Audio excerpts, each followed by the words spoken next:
Hi, I'm Dr. Vonda Wright, and welcome to our second class in the Roadmap to Resilience. In the first class, we gave you a basic overview of the concepts of hardiness, which are control, commitment, and challenge. Today, we're going to do a really deep dive on what it means to have high levels of commitment. How can having a purpose in life help you build resilience? How can you be more committed? How can you be more hardy? And how can we help you on this roadmap to resilience? Those are all the questions that we're going to answer in this class. You are going to thoroughly enjoy all the wisdom and perspective that these experts bring to this class.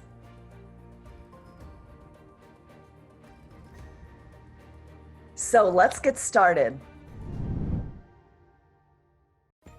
The concept of commitment is, simply put, having a purpose in life, realizing that every day the decisions you make get you towards a goal and that it means something to you.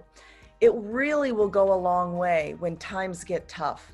People who are truly committed in life take actions to work towards their goals. They're interested in life and everything in the world around them. They're naturally curious. They want to know more. They handle stressful situations better. It doesn't matter where you find yourself. When you have a high level of commitment, you handle it better. And also, they commit to challenges and don't give up.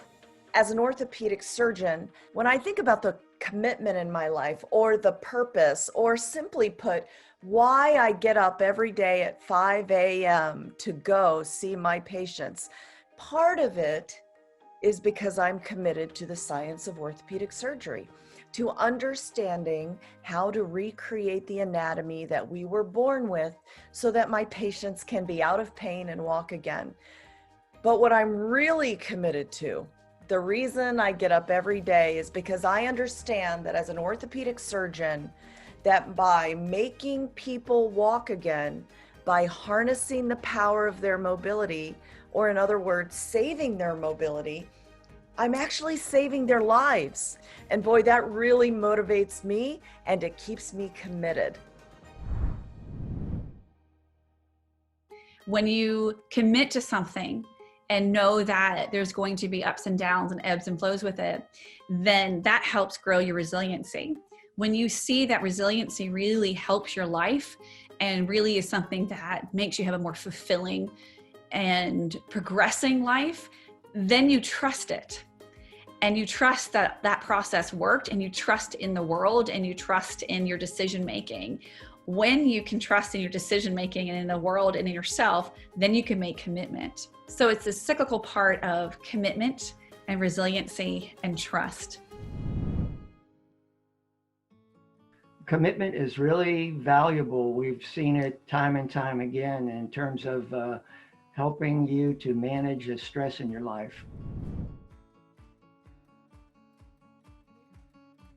A lot of, I think, commitment and also control and challenge, a lot of hardiness is learned very early in life and based on your home environment, your family.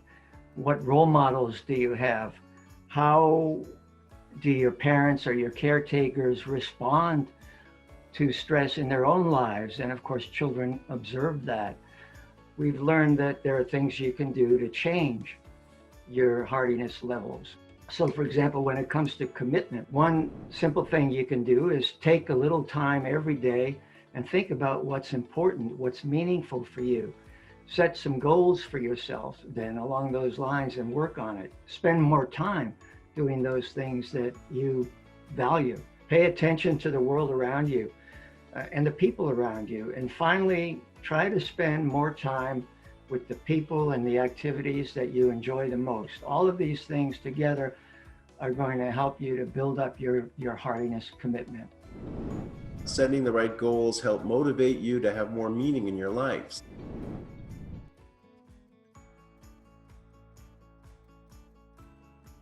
Your emotional intelligence helps you become aware of the fact that something's lacking And one of the factors in emotional intelligence we look at is self-actualization. People low in that really don't have much challenge in their life. There's nothing that really gets them excited, that they're passionate about.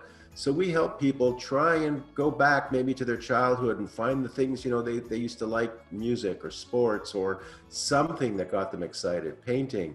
And we develop that. Even later on in life, we can develop those areas, and that can increase our purpose. And if we're really lucky, we have work that matches our purpose. People like Paul and I are lucky because we really believe in what we do, and we get to work in an area with a lot of purpose and meaning for us. But it's really important for people to find that the right emotion to match their purpose and find meaningful work in those areas. Commitment to me is basically the true definition of unconditional love, because commitment means that regardless if it's in good times or bad, you are foundationally attached to that mission, to that person, to that initiative. I made a commitment that I would want to become a doctor so I can make sure that no pains would have to be had. And I truly did commit to that. Like as an 8-year-old, I mean, my mom, she would call me Dr. Hilton, and if you asked me a question, I was gonna diagnose you with something. Being a musician takes a lot of commitment. And over time, that commitment builds resilience because it's a lot of work, and we learn how to develop the right muscles mentally to be able to move forward.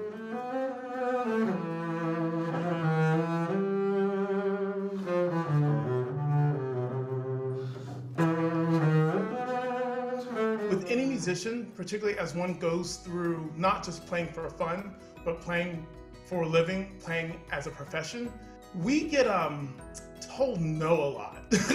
Not only do we get told no a lot, but when you're in lessons and you're trying to improve your craft, you have a lot of people telling you what you do wrong. As a musician, we audition all the time, and there was one audition in particular that I took, and let's just say things went horribly. It was really, really bad. And I really start to doubt that I had what it took to be in this profession, because not only do we learn our craft and we learn to do it at a high level, but we have to learn how to do it on the spot under tremendous pressure. But a few things helped. I describe resilience as being stubbornly positive. And for me, it was my love of music that gave me the passion to want to keep going.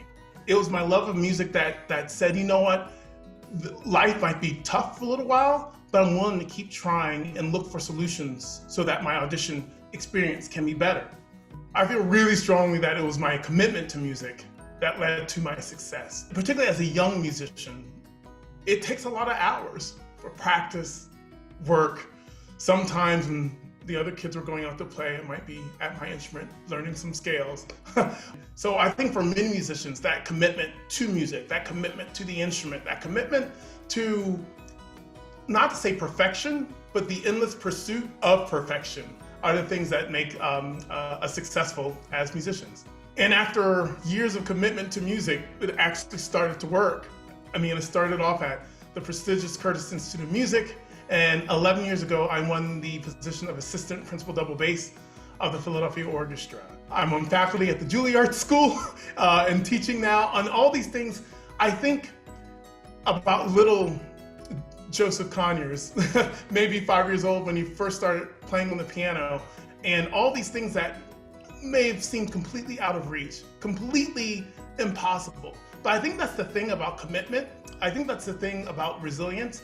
We don't necessarily know what the ultimate end is going to be, but what we do know is that we have the love and the desire to make ourselves better and grow in that art form and grow in that music.